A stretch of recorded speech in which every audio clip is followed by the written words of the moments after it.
Greetings, YouTube. You might be asking, why am I filming in the dark and why is the camera out of focus? I'm going to show you some lights at the moment and it will all become clear.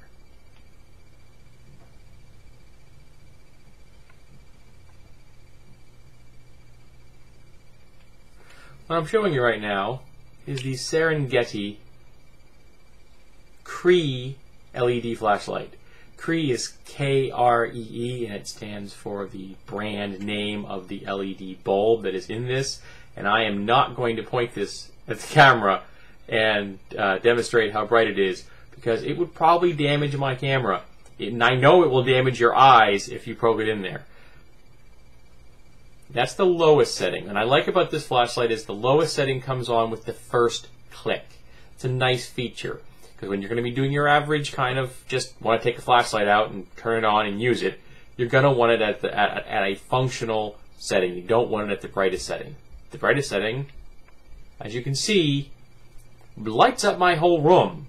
I'm pointing at the ceiling right now, and you're just looking at this backscatter that's filling up this entire space. It isn't being hurt by the fact that I've got a light object behind me. And then the last one is a strobe light, which would be really useful for parties because it is used for signaling. I also have a rather interesting light I picked up at Radio Shack. Now, at first it just seems like a fairly standard flashlight. And you let go of it, and it becomes a lantern. Grab it. Flashlight, let go, comes a lantern. It's got a contact switch in there that goes on and off. And the nice thing about this is that you could hang it from inside a tent or something and use it as a lantern. And then when you want to use some spotlighting, you just grab the thing and point it at the object you want to look at, and you're all set. And you let go, and it goes back again. And the last one I have is a black diamond orbit lantern, which is a cute little lantern,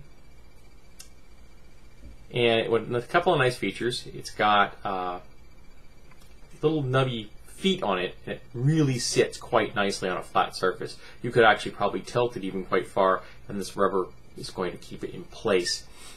And I'm actually going to turn the light on in a minute to show you a couple of features of this. But another nice feature is on and off. But you turn it on, and you hold it, and then it'll dim, and then you let go, and it'll stay at that level of dimness. Turn it off, it goes back to full power, which, again, I prefer going onto a low setting and then come up to a high setting, but they decided to go the other way around. Now I'm going to go turn this off for a sec, turn the light on so we can see a little better.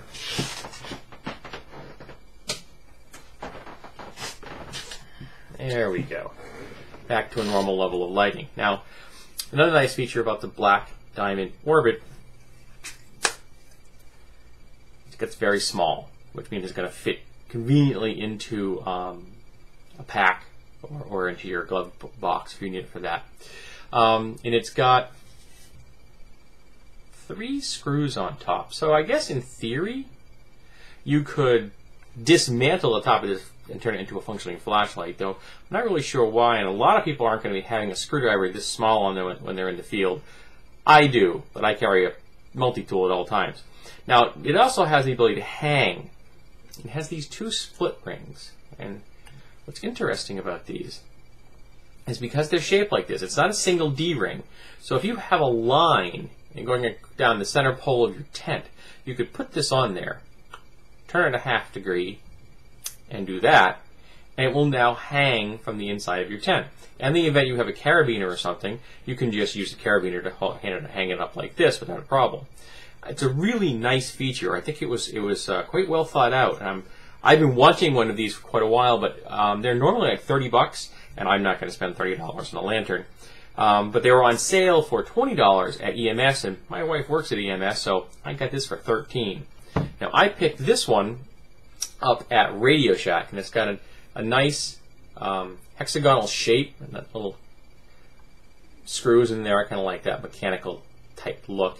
And which means you can lie it flat very easily. It's not going to roll on you, which is nice. There are times when you want to put a light down, you don't want it moving, you want it to stay where it is. I like this. I think it was like $7 or $8 at Radio Shack. And then the Serengeti trees that I showed you a minute ago, they come in a 2-pack. And I got these for $13 online. Now I got them on woot.com, WOOT.com, which is a site that I shop at frequently. They have a different deal every day, and they give you like a flat $5 shipping rate. But I found these online at other sites that were a similar price for like 12 or 13 bucks, plus whatever the shipping charge is from that particular company. And they are very bright. They come with a lanyard, all right? But they've got 4 feet here, and the button sits completely flush. So if you don't have the lanyard on here, you can actually candle these. And that means you can lay it flat on a surface, point it at the ceiling, and use it as a light. And as I just showed you, it filled up that light, this room with light. So as an emergency situation where you need to have some flood illumination, you can use this to point it at the ceiling, which is quite handy. I actually don't have a clue what I'm going to do with 2 of these things. I'll find a use for them. I like flashlights. That's what I do. I collect them. And you always have uses for cute little lanterns. It's adorable. These are available in both black and white. I got it in white because I thought it was probably going to be better for just the whole illuminating itself, and easier to find in the dark. But I just thought I'd give you a quick video about these are the latest additions to my flashlight collection. I've bought these over the course of the past month or so, and I really think they're cool. This one I got today. So I think they're neat, and most of them are going to be readily available to you in case you're interested.